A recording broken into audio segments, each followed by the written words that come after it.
am here to share the story and honor the life of Leibel Zisman.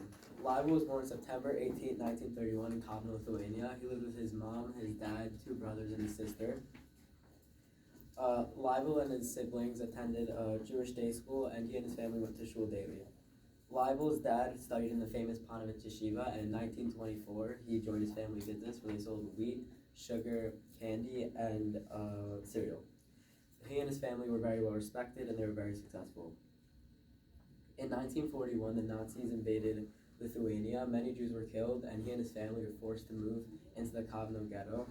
Many families were cramped up in small apartments, but Leibel and his family still continued their Jewish ways by celebrating Pesach, and they even had his bar mitzvah.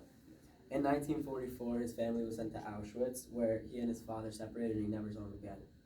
Leibel was able to mentally distract himself from this terrifying reality by writing things down in his journal, and if we had his journal, this is how it would have sounded.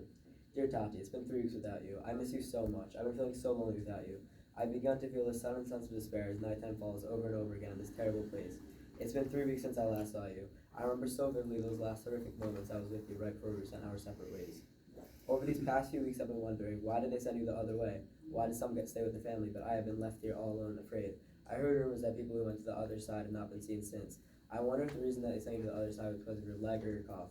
Maybe the people on that side were weaker, but I hope you're strong enough to survive. I keep seeing people go into these lines, these buildings, and not coming out.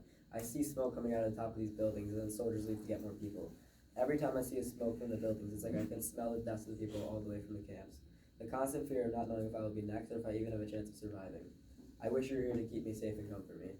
I taste the bitterness of the tiny amounts of food that I'm privileged to eat. I feel terrible for the people that have to completely starve. I hope you get to eat food wherever you are. Love, Leibel. In 1945, the Americans liberated Auschwitz and saved Leibel, who was nearing death from high fever and many other illnesses. As Leibel woke up, he was terrified from what he saw. He saw all the survivors dying because they ate food too quickly, because the Americans rushed and brought them food. Leibel was almost 15, but he looked like he was 10. He knew that his father and younger brother were dead, but he had high hopes that his older brother survived. Leibel searched for his older brother for a while, and eventually he reunited with him in Austria. Leibel and his brother moved to Brooklyn, where he studied to become a rabbi, and he spoke about his experience in the Holocaust publicly. March 8, 1959, Leibel married the love of his life, and in 1962, he had his first baby, Chani. Leibel wanted to make sure that nothing like this ever happens again, so he wrote everything down in a book, and unfortunately he died a couple years ago, but I got the chance to speak with his wife, and she told me about his story.